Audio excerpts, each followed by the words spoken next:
김연숙 씨가 쓴 흔들리는 신앙 붙들어 주소서라고 하는 글에 한 사람을 소개하는데요. 이 사람은 22년 동안 신앙생활을 하면서 교회를 무려 108번이나 옮긴 그러한 인물이었습니다. 그런데 이 사람에게는 노트가 있었어요. 그 노트는 자신이 옮길 때마다 다닐 때마다 그 함께했던 교회, 그 교회가 무엇이 문제가 있는가 그것을 적었어요. 그 교회는 목사님의 인상이 좀 이렇더라. 또 목사님이 좀 키가 크더라. 예를 들면 목사님이 이게 안 좋고 또 이것이 안 좋고 이것이 안 좋고 그래서 이 교회는 이런 것이 문제고 그런 걸 적어놓는 거예요.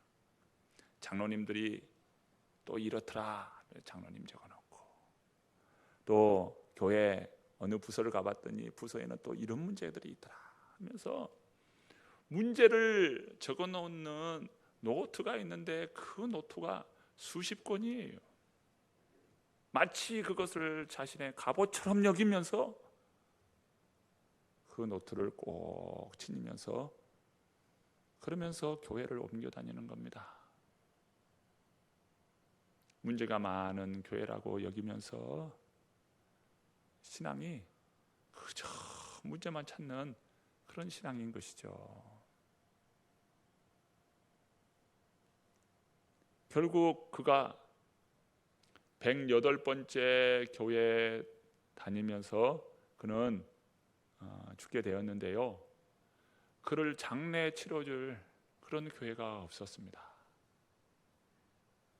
아주 쓸쓸한 죽음을 맞이한 것이죠. 그가 하나님 앞에 그렇게 갑옷처럼 여겼던 그 교회는 이러이러한 문제가 있습니다 라고 하는 그 책을 하나님 앞에 드렸다면 우리 하나님께서 뭐라고 하셨을까요? 너의 치부가 얼마나 크고 얼마나 많은지 우리 하나님께서 그보다 더 많은 그런 치부책을 하나님께서 그 사람에게 주지 않았을까 그런 생각을 해보게 됩니다. 이 땅에 있는 교회는 완벽한 교회가 없어요. 왜 교회는 완벽하지 못합니까? 자신 스스로가 나는 죄인입니다 라고 여기며 모인 사람들이 함께 공동체를 이루는 것, 그것이 바로 교회이기 때문이에요. 내 스스로가 죄인이라는 거예요. 죄인이라고 여기는 사람들이 모인 그 모임, 그 공동체가 있는데 그것이 바로 교회예요. 교회는 다 죄인들이 모이는 인생들이에요. 그러니 어떻게 완벽한 공동체, 온전한 공동체가 될 수 있겠어요? 여러분, 자기 자신을 보셔요. 내가 완벽한 사람인가? 완벽한 사람이요? 죄인이에요. 우리가 다 죄인이잖아요. 그런 우리들이 모였는데 어떻게 완벽해질 수 있겠냐 이 말입니다. 어느 교회 한 성도가 등록하게 되었습니다. 그런데 그가 목사님을 만나면서 이렇게 이야기를 해요. 내가 여러 교회를 다녀봤는데 제 마음에 드는 이상적인 교회가 없었습니다. 그런데 오늘 이 교회에서 보니까 제가 꼭 생각하는 바로 이상의 교회가 바로 이 교회입니다. 그렇게 이야기하더랍니다. 그렇게 이야기하면 목사님이 참 흐뭇해 하시고 좋아할 것 같았는데 목사님의 대답이 뜻밖의 대답이었어요. 성도님, 우리 교회에 등록하신 것은 참 고마운 일입니다마는 우리 교회는 성도님이 생각하는 것처럼 그렇게 이상적인 교회가 아닙니다. 우리 교회는 모두가 다 참 하나님의 뜻을 이루기 위해서 열심히 또한 성실히 하고자 노력하는 교회입니다마는 그러나 많이 부족한 교회입니다. 그리고 불완전한 그러한 교회입니다. 이렇게 대답하시더라는 겁니다. 이 땅에 어떤 교회가 온전한 교회가 있을까요? 다 부족한 사람들, 죄인이 모인 그런 공동체인데 어떻게 온전한 교회가 될 수 있겠습니까? 오늘 우리가 읽은 말씀을 통해서 참 모델이 될 만한 좋은 교회를 오늘 우리가 읽은 말씀을 통해서 보게 됩니다. 바로 그 교회는 사도행전에 나온 초대교회입니다. 그 교회는 성령이 충만한 그런 교회였습니다. 그리고 큰 부흥이 일어나면서 날마다 구원받는 숫자가 늘어나는 그러한 교회였어요. 우리는 오늘 본문에 소개된 교회를 통해서 건강한 교회가 어떤 교회인가를 생각해 보고자 합니다. 그 중에 많은 교회의 요소들이 있지만 먼저 오늘 이 시간에는 그 한 가지를 면밀히 살펴보고자 합니다. 우리가 읽은 말씀 46절과 47절의 말씀을 함께 읽어보겠습니다.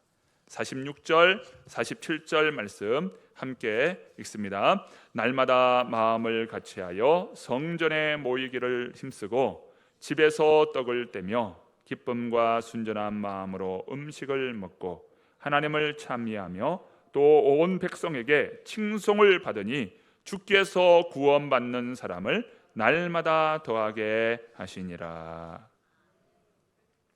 오늘 본문 4절에 보니까 날마다 성전에 모이기를 힘쓰고 또 날마다 집에서 또 떡을 떼었다고 말씀하고 있어요. 얼마나 좋았으면, 얼마나 사모했으면 날마다 성전에 모였을까요?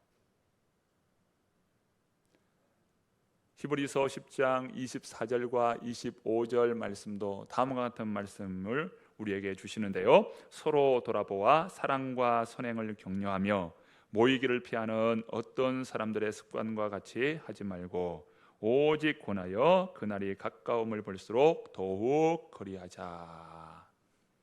자꾸 모였다는 겁니다. 날마다 모였다는 거예요. 여러분, 모이기를 힘쓰는 성도가 되어야 합니다. 사탄은요, 모이기를 폐해요. 모이는 것을 방해합니다. 이것은 사탄이 하는 술책이에요. 그러나 성령이 임하고 성령의 은혜가 충만하면 모이기를 힘쓰는 그런 사람이 되는 것입니다. 교회라고 하는 말은 에클레시아라고 부릅니다. 여기에는 에크라고 하는 접두어와 클레오라고 하는 동사가 합쳐서 생겨난 말하면 명칭입니다.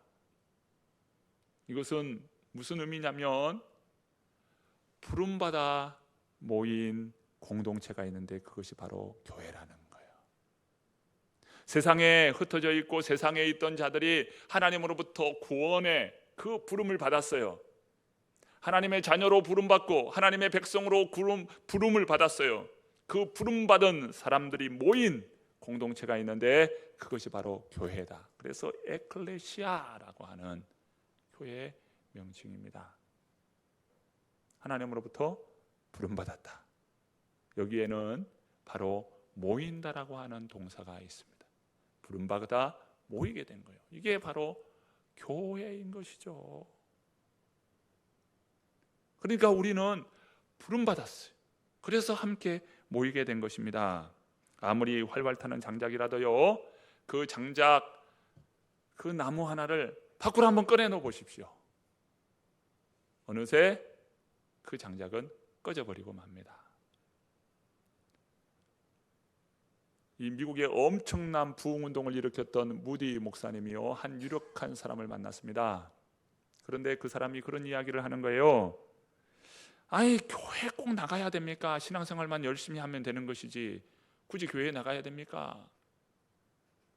그러자 이 무디 목사님이 이 난로에서 이 석탄 하나를 밖으로 끄집어내는 거예요. 그러니까 불과 얼마 지나지 않아서 이 석탄이 조금 전까지만 활발 타오르는 수단이 시커먼 수동이가 되는 겁니다. 보십시오. 모이지 못하면 바로 이 꼴이 되고 맙니다. 혼자 잘 믿는 것, 이것은 불가능한 일입니다.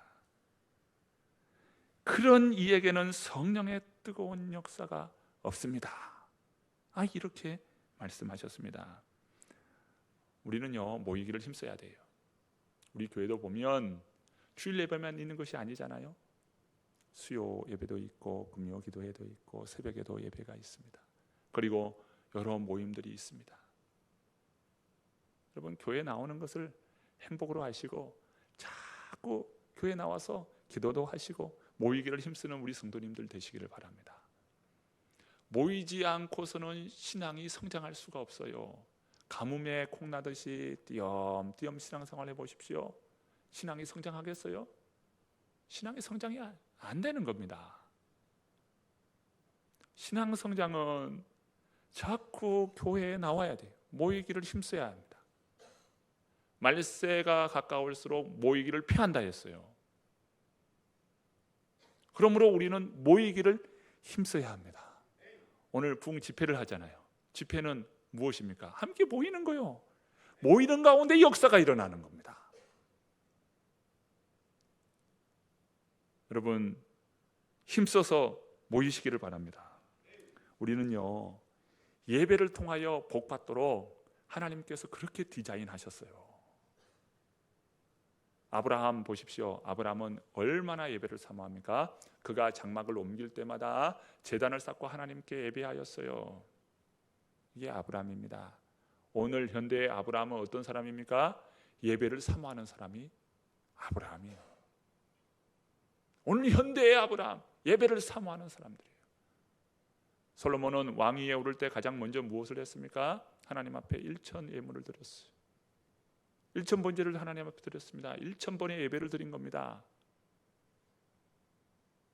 하나님께서 그에게 무엇을 줄까 할 때 솔로몬은 백성을 잘 치리할 수 있는 지혜를 주시옵소서 구했을 때 하나님께서 기뻐하여 그에게 지혜뿐만 아니라 부귀와 영광까지 더했다고 말씀합니다. 여호사밧의 예배를 우리 기억하시죠? 앞에 선두에 제사장을 필두로 해서 여호와를 의지하라, 여호와를 신뢰하라 하면서 제사장이 앞서 나갈 때 모압과 암몬 그 연합 군대가 패하게 되지 않습니까? 예배의 능력인 것입니다. 히스기야의 예배, 히스기야가 얼마나 하나님 앞에 예배를 사모함으로 하나님의 은혜와 축복을 누렸습니까? 요시야 왕의 그 예배, 성전을 보수하고 그 예배했던 그 요시야를 통해서 하나님께서 영광을 받으셨죠. 여러분, 성경에는요, 예배함으로 하나님의 은혜와 복을 받은 많은 사람들의 이야기를 싣고 있습니다. 무엇입니까? 하나님께서 우리를 예배를 통하여 복받도록 하나님이 설계하셨다는 거예요. 우리 존재의 목적과 이유가 무엇입니까? 하나님을 예배하기 위해서 우리가 이 땅에 존재한다고 했어요. 그러니까 하나님께서 우리에게 예배를 통하여 복 주시기로 디자인하신 것입니다. 여러분, 은혜와 축복을 받기를 원하십니까? 예배를 사모할 수 있기를 축복합니다. 그래서요, 우리는요, 예배에 대하여 정말 최선을 다하여 하나님 앞에 예배드리는 예배자가 되어야 되겠어요. 금년에 우리가 목표를 세운다면 어떤 목표를 세워야 할까? 하나님께서 감동하실 만큼 감동의 예배자가 좀 되어보자. 이런 목표를 세우면 얼마나 좋을까요? 하나님이 받으시고 하나님이 감동받으시는 예배, 그런 예배를 하나님 앞에 드리자 이거죠. 여러분, 직분자들이 있죠? 다 직분을 받으셨습니까? 여러분에게 받은 직분이 있습니까? 그 직분을 통해서 무엇하는 직분이 되어야 합니까? 예배하는 직분이 되어야 해요. 그 직분을 통해서 하나님 앞에 더 받으시고 기뻐할 만한 그런 예배의 직분이 되었으면 좋겠다는 겁니다. 직분을 받았는데 그저 주일 예배 한 번으로 여러분 그 받은 직분을 그렇게 활용한다면 안 되겠어요. 직분자들이 주일 예배 한 번으로 여러분 예배해서 되겠습니까? 우리 직분자들은요 예배의 모범이 되어야 합니다. 그래야 배울 것 아니겠어요? 주일 예배 한 번 드리고 그것으로 예배 생활을 마무리한다면 여러분 수요 예배는 누가 예배 드려야 되고 금요 기도는 누가 기도해야 합니까? 새벽은 누가 지켜서 교회를 세워나가겠습니까? 여러분 직분자에게는 사명이 있는 것입니다. 무슨 사명이요? 예배를 지키는 사명이 있는 것이에요. 그래서 저는 오늘 이 시간 예배에 대한 여러 가지 항목들을 조금 나눠보려고 합니다. 자, 예배예요. 우리가 어떻게 하면 하나님께 정말 바른 예배자로 주님 앞에 정말 감동을 드리는 예배가 될 수 있을까? 여러 가지를 한번 살펴보고자 합니다. 먼저 예배자는요 지각하는 것을 삼가해야 합니다. 툭 하면 지각하는 거 이거 좋은 습관이 아니잖아요. 시간을 잘 지켜야죠. 그런데 이왕이면요 좀 빨리빨리 오셔요. 예배 시간 1시간 전에 오리라. 어떤 분은 1시간 전에 올 분들이 있어요. 그분은 1시간 전에 오셔야 합니다. 또 어떤 분은 30분 전에 오셔야 합니다. 좀 시간을 좀 넉넉하게 맞춰서 일찍 오시면 참 좋겠어요. 일찍 오면요 여러 가지 유익이 있습니다. 먼저는 교회를 한번 쭉 둘러볼 수 있어요. 여유가 있으니까 교회를 한번 둘러보잖아요. 그리고 둘러보면서 성도들 만나잖아요. 서로 인사하죠. 먼저 온 사람이 먼저 인사하게 되어 있습니다. 그리고 많은 사람들을 대하는 거예요. 만나는 거예요. 그러니까 자연스럽게 교제가 이루어져요. 그러면서 여러분 교회가 이 좋은 교회구나. 교회에 대한 사랑의 마음이 생겨요. 교회에 정이 듭니다. 이 일찍 오면은 여러 가지 유익이 있어요. 그런데 늦게 오시는 분들의 특징은 뭐냐면 또 빨리 간다는 특징이 있어요. 늦게 오고 갈 때는 쏜살같이 갑니다. 그러니 어떻게 신앙이 성장할 수 있겠어요? 혹시 마음에 찔림이 있거들랑 이 시간 성령님께서 그 마음에 찔림을 주신 줄 알고 여러분 예배 생활, 바른 예배의 삶을 바르게 정하시기를 바랍니다. 자, 여러분 복장이에요. 이왕이면 점잖은 복장을 하시는 것이 좋아요. 우리 장로님들은 가급적이면은 정장을 하도록 제가 그렇게 권면해 드립니다. 정장을 하고 우리 결혼하시는 우리 남성들은요 넥타이를 뭐 여름에 참 넥타이 차기가 덥고 그렇습니다만은 넥타이를 차든지 아니면 세미 정장을 하든지 그렇게 해서 교회에 오시는 것이 좋아요. 깔끔하잖아요. 정숙한 그런 예배 모습이 되는 것입니다. 한번 그렇게 한번 노력 한번 해보시면 좋을 것 같아요. 우리 여성들도요 정숙한 복장을 하면 참 좋겠잖아요. 집에서 입는 건지 교회에서 입는 건지 구분도 안 되는 그런 옷으로 오시지 말고 뭐 일이 있어서 또 어떤 상황이 있을 때 그렇게 할 수 있습니다만은 이왕이면 점잖은 복장을 하시면 참 좋을 것 같아요. 이제 여름이 되니까 이제 파인 옷이 등장하고 비치는 옷이 등장하고 있는데 우리 여성들은 참 그런 부분들을 조심을 하셔야 돼요. 제가 이런 이야기는 처음 해봅니다. 우리 교회에서. 그런데 제가 조금 말씀을 좀 드릴게요. 그래서 여름에는요 자칫하면 노출이 심할 수가 있어요. 치마가 너무 짧다든지 또 비치는 옷이 된다든지 이럴 수 있어요. 그런 옷들은 여러분 집에서만 입으셔요.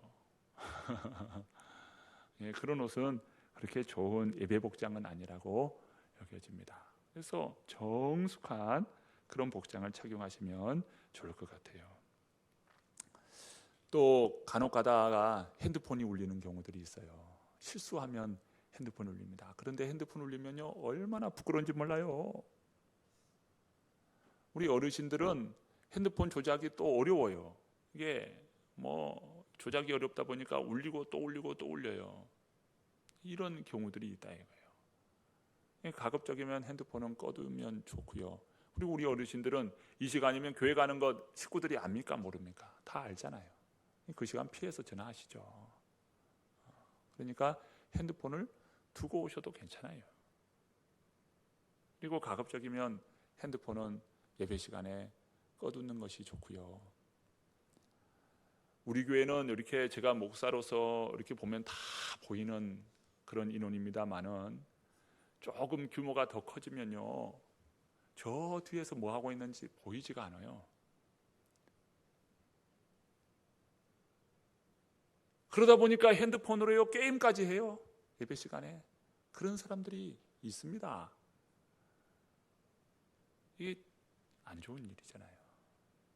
하나님 앞에 이 시간에 예배하기로 우리가 모였고 또 예배하기 위하여 발걸음을 옮겨서 왔는데 정성을 다해서 예배해야 되겠죠. 그런 예배가 될 수 있기를 바랍니다. 어르신들 가운데 오잖아요. 밑에다 대고 전화해요. 여보세요. 예배 중이야. 상대가 알아들어요, 못 들어요? 못 들어요. 그러니까 또 전화하고 또 전화하는 거예요. 껐는데 또 전화하고 껐는데 또 전화하고. 여러분 찬송 부르실 때 좀 은혜의 찬송, 감동의 찬송, 정말 온 마음 다하여 신앙 고백의 찬송을 여러분 부르면 참 좋을 것 같아요.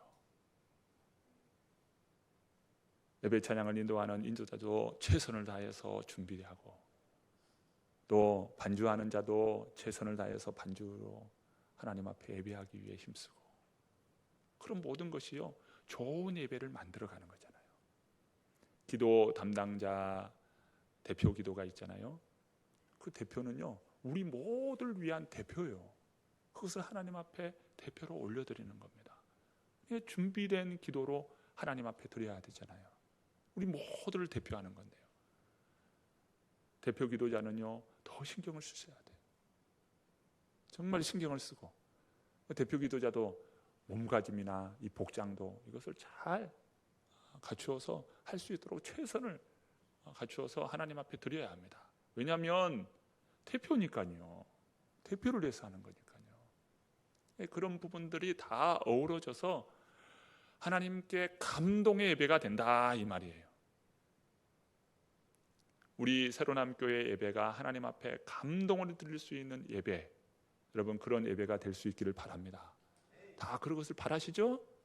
그러면 오늘 우리 안에 한 사람 한 사람이 예배를 만들어가고 예배를 이루어간다는 것을 알 때 우리 한 사람 한 사람이 나의 부족한 부분들을 돌아보면서 우리가 다 함께 좋은 예배가 되도록, 정말 하나님 앞에 감동의 예배가 되도록 다 함께 힘써야 한다는 겁니다. 누구 하나 흐트러짐이 되고 누구 하나 예배의 방해 요소가 되면요 그 한 사람으로 인해서 전체가 예배의 방해 요소가 되는 것이잖아요. 그러니까 우리가 다 함께 힘쓸 때 좋은 예배가 되는 거예요. 때로는 눈 안에 거슬리는 그것 때문에 예배가 방해된다면 여러분 그것은 누구 책임이에요? 그 개인의 책임이지만 또 우리 전체의 예배가 소홀히 되는 그런 예배가 되잖아요. 그런 의미에서 우리가 다 함께 힘써야 한다는 것이죠. 멘데스 존이 무명 시절에 길을 가다가 음악 소리를 듣는데 그 음악 소리가 거슬리게 들렸습니다. 그래서 그 청년이 앉아있는 그 오르간 앞에 양해를 구하고 내가 잠시 이 곡을 연주해 봐도 되냐 했더니 그 청년이 자리를 양보해 줬어요. 그래서 멘데스 존이 그 자리에서 한참 동안 기도를 드린 후에 그 곡을 연주합니다. 그 연주곡을 듣는 그 청년이 너무나 놀랐어요. 그래서 묻습니다. 도대체 당신이 누굽니까? 이렇게 물을 때 멘델스 존이 이 곡을 작곡한 바로 작곡자 멘델스 존입니다. 여러분, 오늘 우리가 예배하는데요, 자신이 틀린지도 모르게 그냥 예배하는 그런 예배의 습관이 젖어서 그렇게 예배 드릴 수 있어요. 몰라서 그런 거죠. 그걸 놓친 거죠. 그런데 바른 연주가 되어지고 또 바른 그 작곡자의 의도대로 그 곡이 연주될 때 그 곡은 정말 환상적인 곡이 되는 겁니다. 마찬가지로 우리의 부족한 그런 예배자의 모습 가운데 우리 스스로가 바른 예배자로 섰을 때 우리 하나님이 감동받으시는 그런 예배가 된다는 거예요. 우리 모두가 그런 예배자 되었으면 좋겠어요.